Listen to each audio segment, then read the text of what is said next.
Kenapa ramai pendaki gagal untuk sampai ke puncak Gunung Kinabalu? So, sekarang kalau kau nampak kat belakang aku ni, kat depan aku ni ialah puncak South Peak. Okey, South Peak of Mount Kinabalu, iaitu puncak yang biasa kita tengok dekat duit RM1 tu. Okey, ada beberapa sebab kenapa pendaki Gunung Kinabalu gagal untuk sampai ke puncak. Sebab yang pertama ialah kurangnya persediaan fitness. Badan kita mungkin kurang bersedia untuk melakukan aktiviti berat, untuk trekking dalam tempoh yang lama untuk sampai ke puncak Gunung Kinabalu dan turun semula. Ini adalah punca yang biasa kenapa ramai orang gagal untuk sampai ke puncak Gunung Kinabalu. Sebab yang kedua ialah kurangnya persediaan peralatan.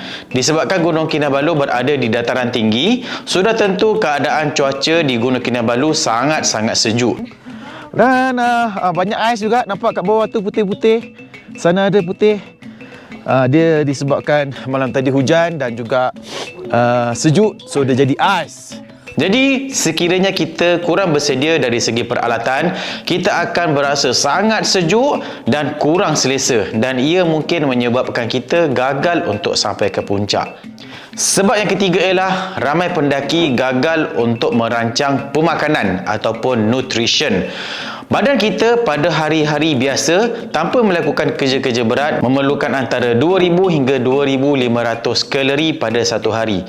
Jadi untuk mendaki Gunung Kinabalu, sudah tentu badan kita memerlukan kalori yang lebih, mungkin antara 3000 hingga 4000 kalori. Jadi sudah tentu kita perlu makan dengan lebih banyak supaya badan kita mempunyai tenaga dan nutrition yang cukup untuk sampai ke puncak dan turun semula. Sebab keempat yang biasanya ramai orang terkena iaitu penyakit akut gunung ataupun Altitude Mountain Sickness, AMS. Disebabkan Gunung Kinabalu berada di ketinggian 4095 meter daripada aras laut, kadar oksigen di Gunung Kinabalu sangat-sangat rendah. Jadi ia akan menyebabkan penyakit akut gunung. Sebenarnya semasa kita trekking daripada ketinggian 2500 meter daripada aras laut, badan kita telah merasai kesan kurangnya kadar oksigen di dalam udara tanpa kita sedari. Dan biasanya kita akan mula berasa pening, berasa mual dan muntah-muntah, dan juga kurang selera makan dan tidak bertenaga, rasa mengantuk dan pelbagai simptom lain.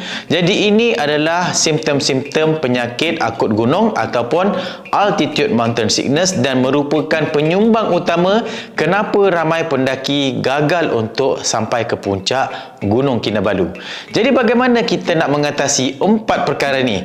Sudah tentu kita perlu melakukan persediaan lebih awal dengan melakukan persediaan fitness, kemudian menyediakan peralatan yang terbaik dan juga merancang pemakanan kita semasa dan sebelum pendakian, dan yang keempat melakukan perkara-perkara yang boleh mengurangkan risiko penyakit akut gunung.